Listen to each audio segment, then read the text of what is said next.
Hey guys, it's Owen here from D20. Trying some new things with the streaming configuration. Looks like everything's working, so I'm just going to get started.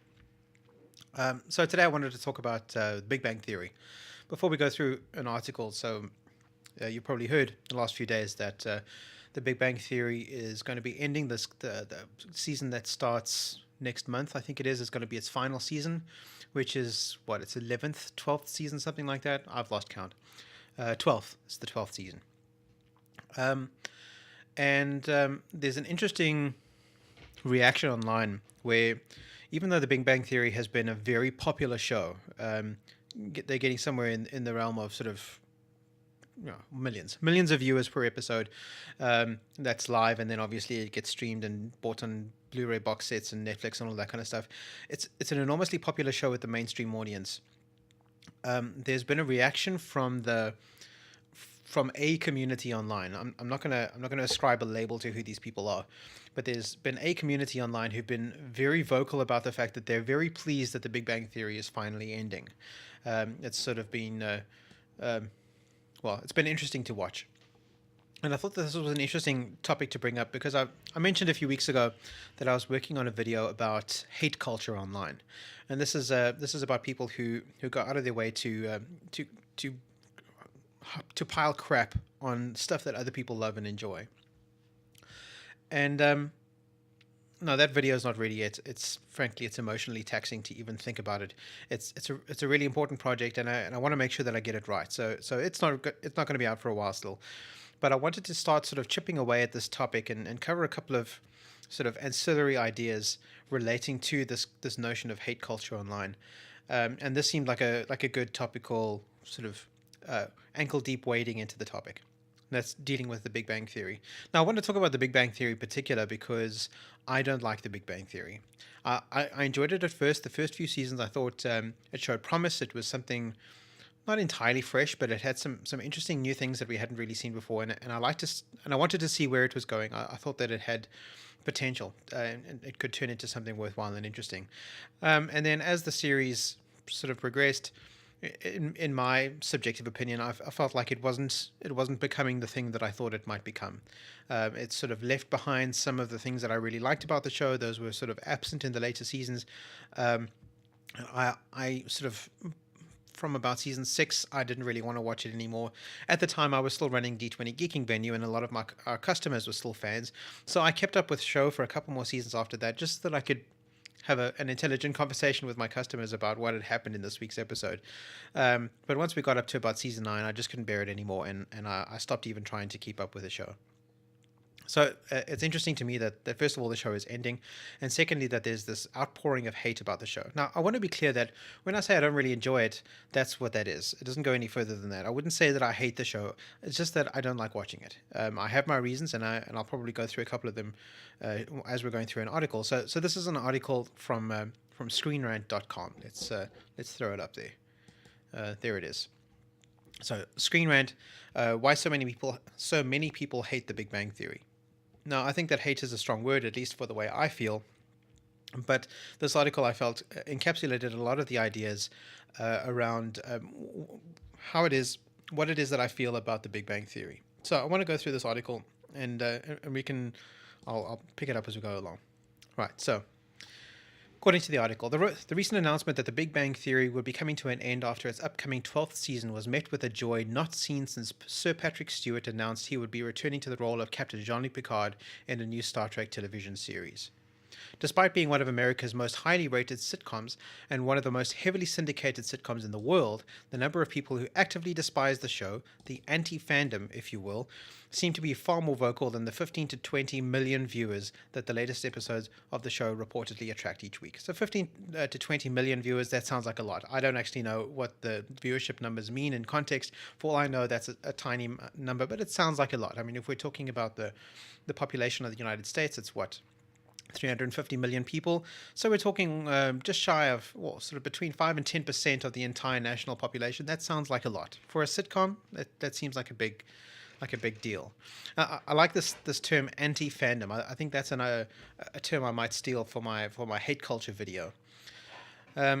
But let's read on a little bit. The anti-fandom of the Big Bang Theory is made up of a diverse number of individuals. Some are self-proclaimed geeks who feel the show is built on negative stereotypes of nerd culture. Comedy aficionados suggest that the show's writing substitutes actual jokes with pop culture references and scientific jargon. Some believe the show's humor is overly stereotypical in general and built around outdated sitcom tropes. Still others, including some former fans of The Big Bang Theory, feel that the show has overplayed its hand and has grown stale and repetitive over the last few seasons. All right, so let's pick that apart. There's quite a nest of ideas in there. So let's start with that first sentence. The anti-fandom of The Big Bang Theory is made up of a diverse number of individuals. Some are self-proclaimed geeks who feel the show is built on negative stereotypes of nerd culture. This is interesting, and I think that there's more to it, more to this idea specifically that can be picked apart in just this one sentence. The article does go into a bit more detail about it, and we'll probably get there in a while. Oh, by the way, this is live, so if you're watching me live, feel free to send some comments through on either Discord. Go to the general channel on my Discord. You can see the link just below here. You can send us a comment there, or we've got the YouTube chat thing. You can just send a message through there. If you're not watching this live, well, then you're still welcome to join the conversation after the fact. You can still come to the Discord. The invite link should still work, and there's the comment section below the YouTube video. All of that stuff should be fine.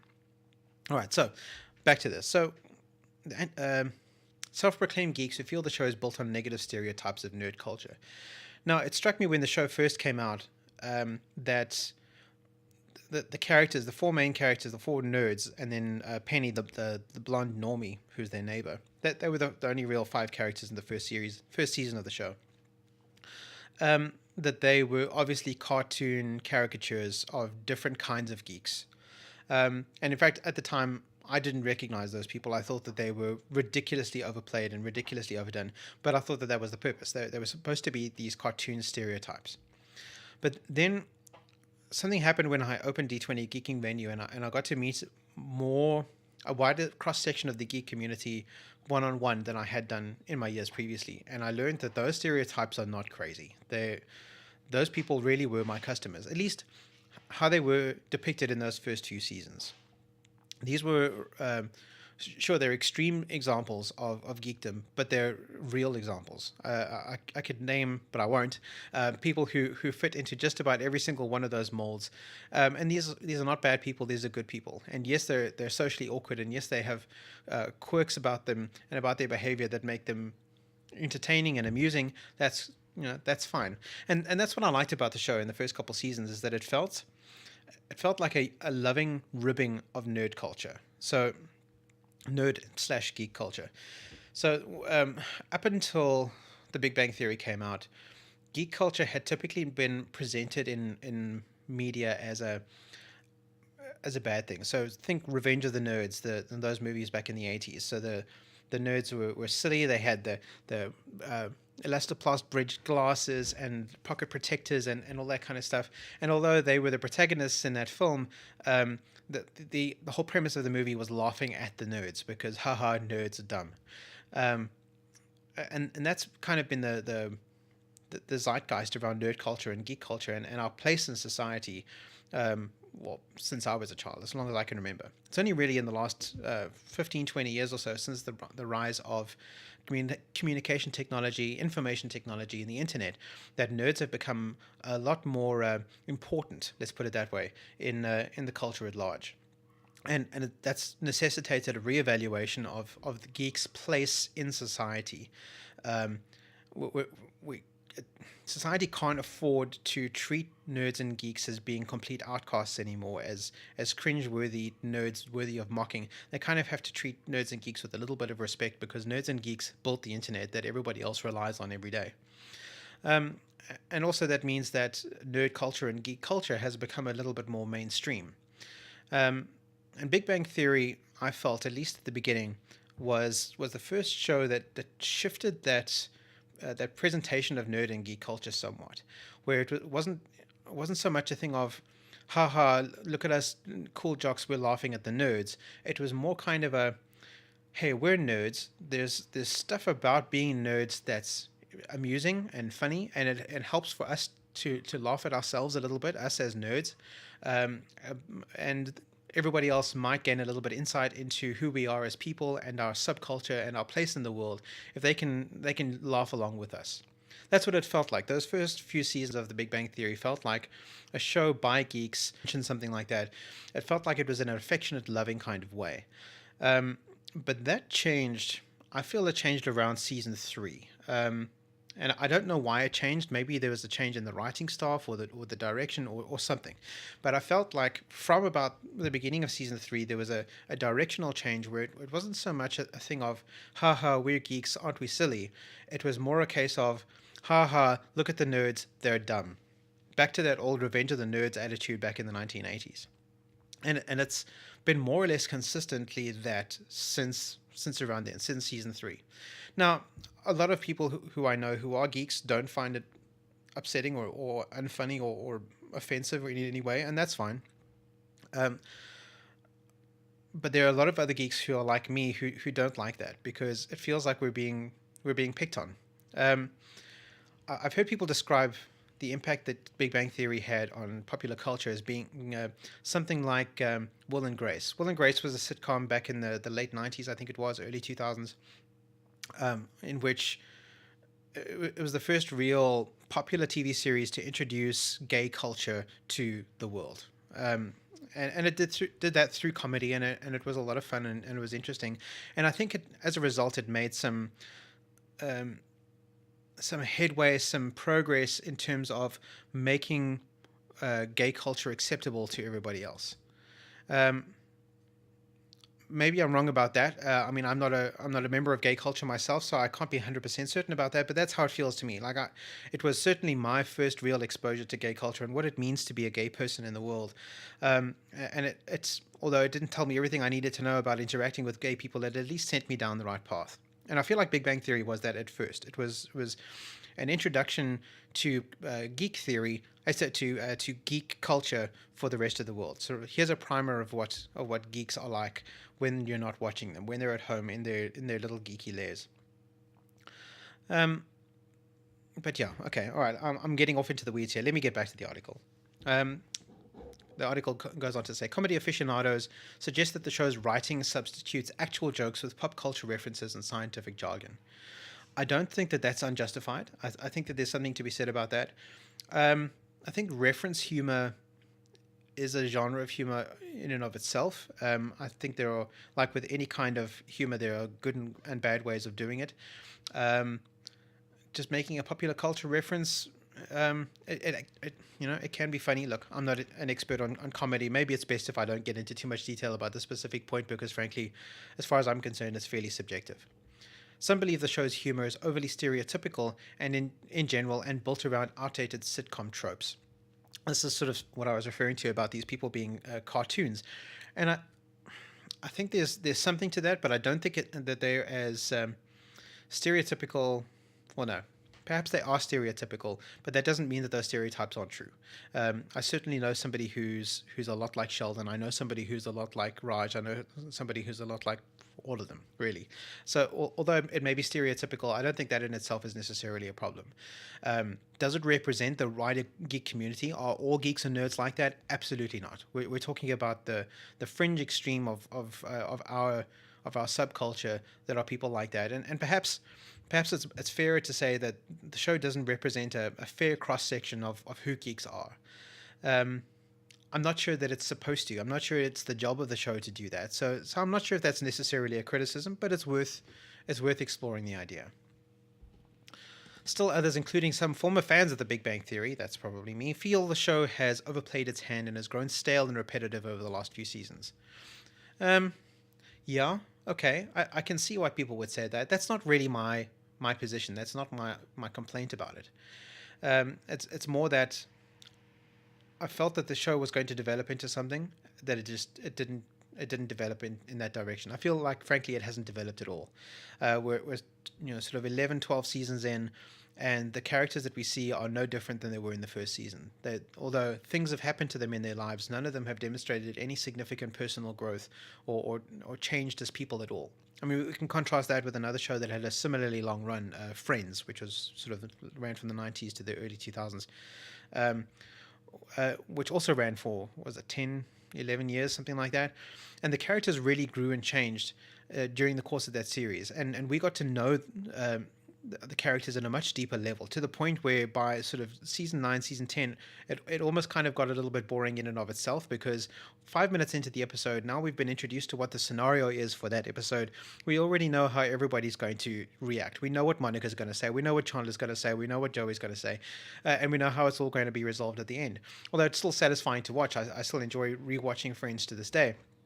Um, that might be, it might be fair to say that that's played out, because now they've gotten to the point where we're no longer being surprised. But at least we've gotten to know those characters at a really deep personal level. Where I don't think the same is true of the Big Bang Theory characters. Do we really know Sheldon any more now than we did in episode 1, season 1? I don't think we do. I don't think that the writers have fleshed out his character to any meaningful degree. And I know people might be saying, "Oh yes, but he's now in a relationship. He's gotten married. He's experiencing growth." I'm not sure that that's true. Sure, things have happened to him in his life, and he's made decisions. But has he really changed? His behavioral patterns are identical to how they were 10, 11 years ago. And sure, they might have added in more ancillary characters around him. We've gotten to know sort of his siblings and his parents and all that kind of thing. There's even a spin-off show, A Young Sheldon, which is about him as a young boy, which is designed to expand the mythos. I haven't seen it, but based on what I've heard, it's designed to expand the mythos of who Sheldon is. But I still don't feel like we know any more about Sheldon than we did within the first 5 minutes of that first episode. And the same is true of the rest of the cast. So overplayed, maybe. I mean, yeah. Okay. All right. Let's move on. The largest contingent of anti-fans are those people whom the show is allegedly based upon, nerds and geeks. While there's some distinction between the two terms, it cannot be denied that the Big Bang Theory stereotypes both groups to whom the terms are frequently applied: obsessive fans and the highly educated. Specifically, the show suggests that anyone who works in a scientific field or is a fan of superheroes and science fiction must be a pathological, socially awkward mess. Yeah, so this is kind of what I was saying. The show seems to describe or depict anyone who fits into the geek subculture as being one of these extreme cases, these extreme nerds that go far beyond what most of us do. Most of us are just regular people. I'm probably more further on the extreme end of the geek subculture than most of the people in my audience. Most people I know who are in geek culture are perfectly ordinary people, and you wouldn't be able to tell them apart from any other person just by looking at them, for the most part. I mean, I can attest to having run well over 200 Friday Night Magic events at the club, and the cross section of people that came and played Magic the Gathering on a Friday night. If I walked past them in a mall or in the street, I wouldn't have been able to tell you that they were a Magic player or not. I mean, they really are just regular people. That is true of the vast majority of geeks. There are a few extreme cases, myself probably included, who you can identify and you can pick out without having to have a conversation with them. But most geeks you wouldn't know just by looking at them. And in the Big Bang Theory, every geek and every nerd looks like a geek and a nerd. They're unmistakable. They are a cartoon caricature version of what geekdom and nerddom is. I'm going to just use those words interchangeably because as far as the show is concerned, they may as well be the same thing. All right, yeah, moving on. While there certainly are shy, quiet people who aren't particularly well-spoken, who enjoy comic books and role-playing games, and STEM fields tend to attract people with an eye for detail, not every nerd or geek is an obsessive-compulsive as Sheldon or as tongue-tied around people to whom they are attracted as Raj. You would never know it from watching The Big Bang Theory, however, where women are entering into a comic book store are regarded by the male patrons in much the same way that a horde of kobolds might view a first-level adventuring party invading their warren in a game of Dungeons and Dragons. There's an example of that reference humor right there. Lol, Dungeons and Dragons. Haha. Sorry, I'm being mean. Who wrote this article? I should probably look at the byline. This is by Matt Morrison. Sorry, Matt. I didn't think your joke was funny. But yes, okay, that's pretty much what I've been saying. The problem, according to the self-identified nerds and geeks, is the main characters are only comedic figures because of their hobbies and occupations, and have no real emotional core beyond that. That's what I was saying earlier. They argue that the Big Bang Theory's image of nerds and nerd culture is entirely based upon negative stereotypes. The characters may not wear taped glasses or pocket protectors like the titular heroes of Revenge of the Nerds, but the same spirit is there. The so called comedy of the show is little different than that of a middle school jock mocking someone for enjoying reading or playing chess. Yeah, so a good example of this is something that I've seen a few times in the show. And I think it varies from episode to episode depending on who's writing the episode in question. I've certainly seen a number of episodes in which it's obvious from the writing that whoever wrote that dialogue has a rich and deep understanding of the geek culture. Something like references to Magic the Gathering, as an example.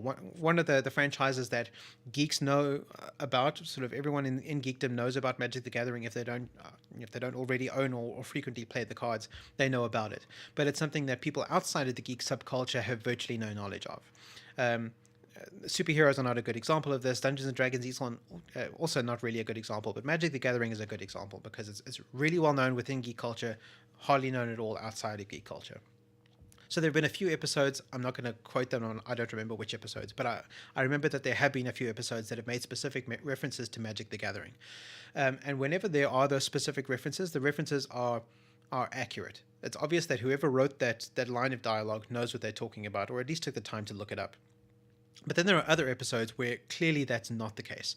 And there have been a few occasions where the characters in the show have been playing a card game, and they repeat the joke several times in several different episodes. It's a running gag of sorts, I suppose.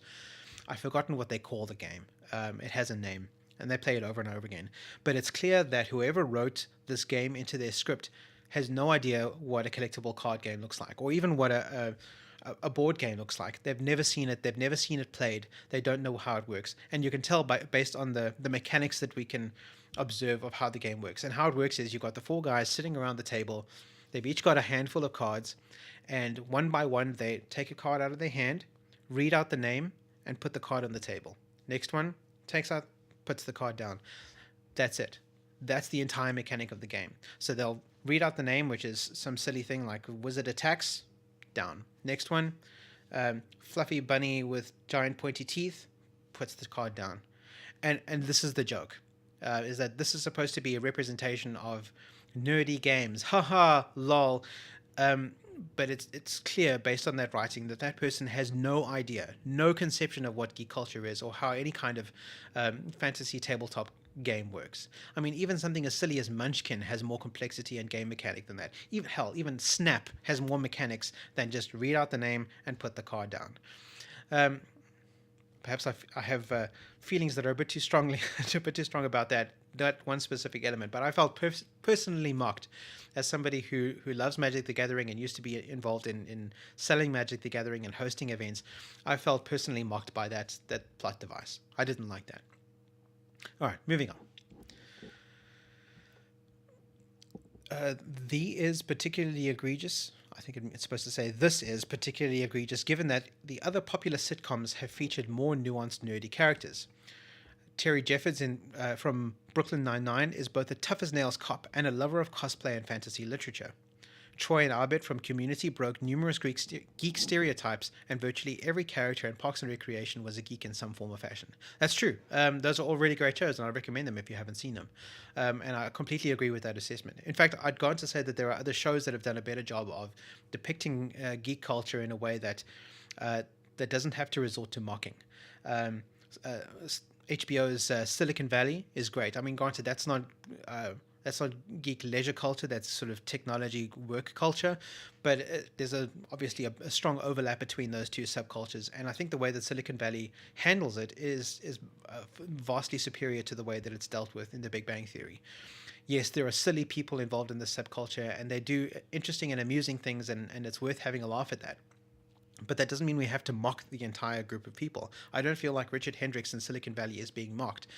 Even though there are plenty of people just like him, those people aren't being mocked by his character. At least I don't think so. I'd have to ask one of them. But it doesn't seem that way. I don't feel like we're meant to be laughing at Richard Hendricks. Maybe a little sometimes. But generally speaking, we're supposed to be seeing the world through his eyes and trying to understand his perception of the world from the point of view of a geek or a nerd. Another show that I've been enjoying lately is the British series The Detectorists. I think it's a BBC show, which also deals with a very specific nerdy subculture of people detectorists, who are people who go out with metal detectors and scan for metal objects in the ground. And the characters in that show are every bit as nerdy and socially awkward and weird and quirky as the characters of The Big Bang Theory, but it's done in a way that isn't mocking. It's not mean. It's not, haha, look at those stupid nerds. It's, wow, these people are odd, but they're interesting, and they have their own beneficial aspects, and they're worth paying attention to, and they're good people and nice people. Like, that's the feeling that you get from the show. These are still interesting people that are worthwhile, and we don't have to mock and deride them just because they do things that the rest of us might not enjoy or even understand. All right, moving on. Similar point of contention, which is raised by both self-identified nerds and comedic scholars, is that The Big Bang Theory doesn't contain many actual jokes. Much of the humor is derived from merely mentioning various nerd-friendly properties or scientific principles.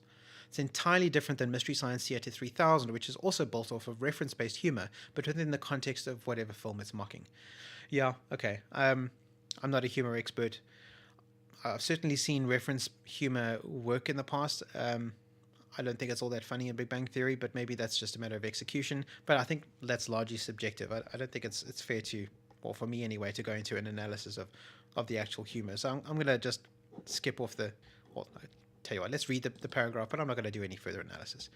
Referential humor is more than just listing off things that exist.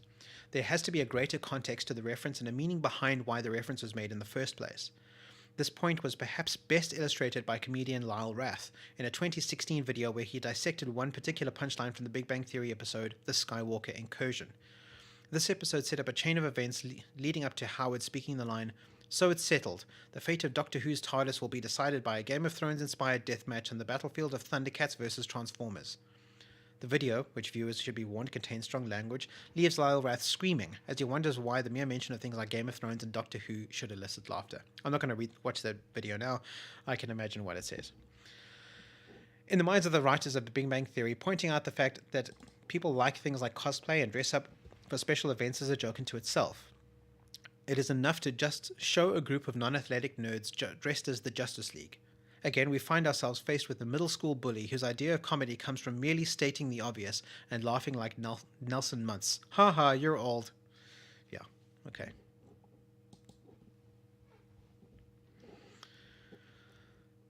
Even ignoring its treatment of nerd culture, The Big Bang Theory is based almost entirely on negative stereotypes.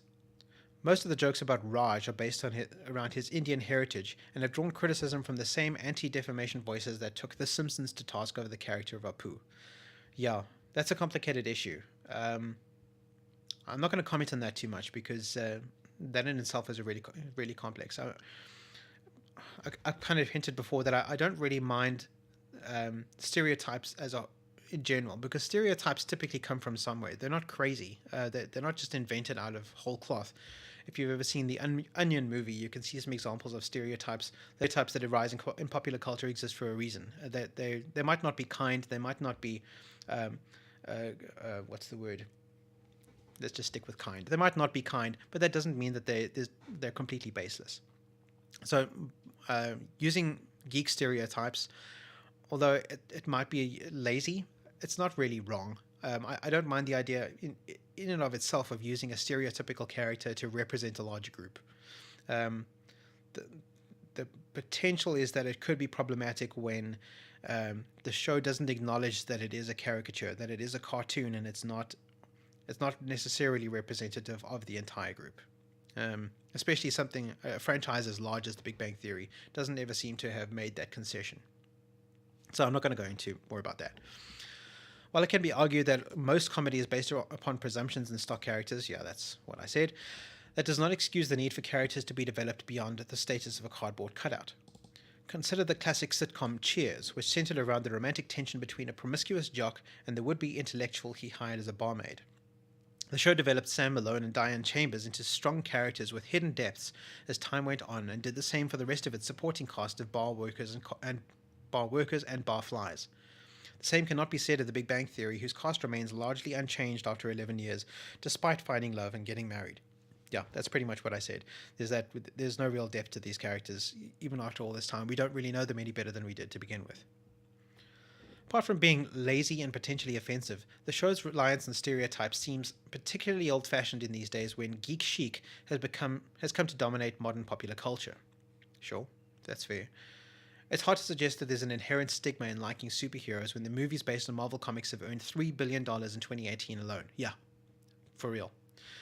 And there's no small irony that at the same time, The Big Bang Theory was presenting Melissa Roch, I'm not sure if that's the correct pronunciation, and Mayim Bialik as the cliched cardigan wearing nerd girls. CBS's most popular drama, NCIS, offered up a character like Abby Sciuto, maybe, who defied the stereotypes of nerds, goths, and women working in a STEM field.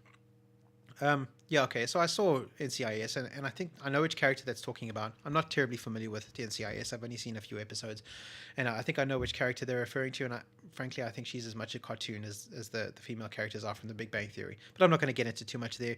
Basically, the point is that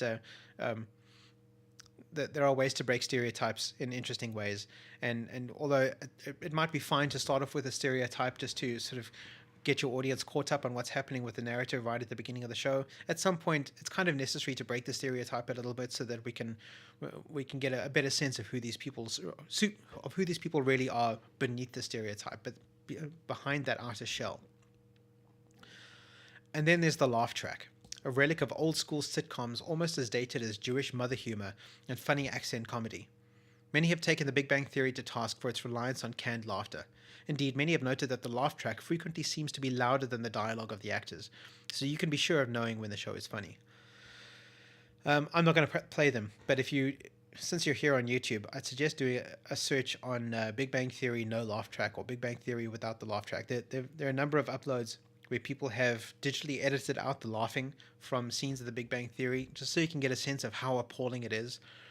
Frankly, it makes the characters sound like sociopaths. As soon as you no longer have the what's the word, the signal of the laugh track telling you that, oh, what was just said was supposed to be a joke. They just sound like really horrible people. Like they're being really mean to each other all the time. It's kind of disturbing. I'd recommend you do it. I'm not going to do it for you, but go for it. It's worth checking out. Even some of those who like The Big Bang Theory feel that the show has worn out its welcome. The show is so heavily syndicated that reruns of it can be seen on multiple cable channels simultaneously. The show is also frequently marathoned on TBS and the Canadian Comedy Network. Okay, we don't have any of those things, but certainly it is easy to find, even in South Africa. Ignoring how overplayed the series is now, most of the show's long-running plots are long resolved. Every male member of the cast has found love and gotten married, with the exception of Raj. Even the impossibly awkward Sheldon Cooper finally tied the knot with longtime girlfriend Amy Fowler in the finale of the 11th season, with Mark Hamill himself officiating the ceremony. Mark Hamill, of course, there's another one of those reference jokes. It's hard to say where this leaves The Big Bang Theory going into its final season. The obvious and most likely answer is that one of the established couples will experience a pregnancy, much like Niles and Daphne in the final season of Frasier, or Ross and Rachel in Friends. Haters of the show, however, may hope that the producer Chuck Lorre repeats himself once more and just kills the entire cast by dropping a piano on them, like he did in the finale of 2.5 Men. Bazinga. Alright, so we've gone through that. There's something I want to talk about before I wrap up, and that's about the tone of the message. Let me just switch to... there we go. That's a little more intimate. So that's about the tone of this kind of piece. Now, I went through this piece because it summarized a lot of the ideas and a lot of the thoughts that I'd had about the Big Bang Theory, but I want to be clear that I don't hate the Big Bang Theory. I think that it's unkind and unnecessary to heap scorn upon a thing that you don't actually hate just because you don't like it. There are plenty of things about geek culture that I don't like. I hate to break it to you, I don't like Harry Potter, but I don't go around mocking it on social media or on the internet or anywhere for that matter on a regular basis. It doesn't interest me to do that. I just noticed that the Discord widget isn't currently reporting an accurate number of online users. It says 0 online, but that's not right. I'll have to look into that. Rest assured, there are plenty of people on the D20 Discord. You're welcome to come and join us. But yeah, so please take this from where it comes. I'm not trying to heap scorn on the Big Bang Theory. There are a lot of people out there who still like it, obviously. And if you're one of those, please don't feel like I'm trying to personally attack you or the thing that you like. That's not what this is about. This is about exploring the idea of what hate culture means and why it's what hate culture means. Yeah, I think that's an important question in and of itself. So this article is one of the relatively mainstream publications online. Screen Rant is fairly popular, especially in geek circles, and they're putting out this kind of hate. Now, I thought that this article in particular was relatively mild, although it was referring to the hate expressed by other people. The article itself wasn't really expressing opinions that were all that harsh. It was really just summarizing the stuff that other people have said online. Um, but still, if that article had been written about something that I like, let's say Star Trek, I would have been really annoyed. In fact, I would have been really fuming. And I'm not going to scroll down to the comment section. I'm not going to gratify that kind of thing. I'm not going to grant the commenters on an article like this the gratification of being on my screen.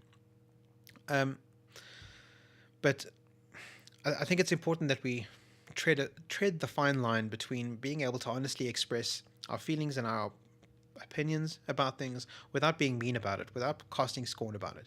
And I just, if there's anything that I want to say in conclusion here, it's that if you like Big Bang Theory, awesome. I support you. That's cool. Tell me all about it. I want to know what you think about the Big Bang Theory. What it is about it that you love. What is it about it that you enjoy? Tell me about Young Sheldon and why you think it's so great. I'm probably still not going to watch it, but that doesn't mean that I don't want to hear about your passion and your interest and your enjoyment of it. Because that, if there's anything that defines a geek, it's our passion and enjoyment for the things that we love, and that in itself is worth celebrating. And I feel like that's something that the Big Bang Theory, frankly, failed to celebrate adequately. It's not just about being an obsessive fan; it's about that passion and that love and that willingness to be obsessed with something interesting that other people might not see the point in. All right, okay. I'm seriously waffling now. I'm just going to call this to an end before I go completely into the weeds. If you like this new streaming format, let me know in the comments. You can come join us on Discord. Although the number's wrong, the link will still work. If you type that address into your browser, it'll join you to the D20 Discord. I want to hear what you have to say. And if you have any questions or comments, I might be able to pick up this conversation in a future video. All right, that's it for now. Swat out.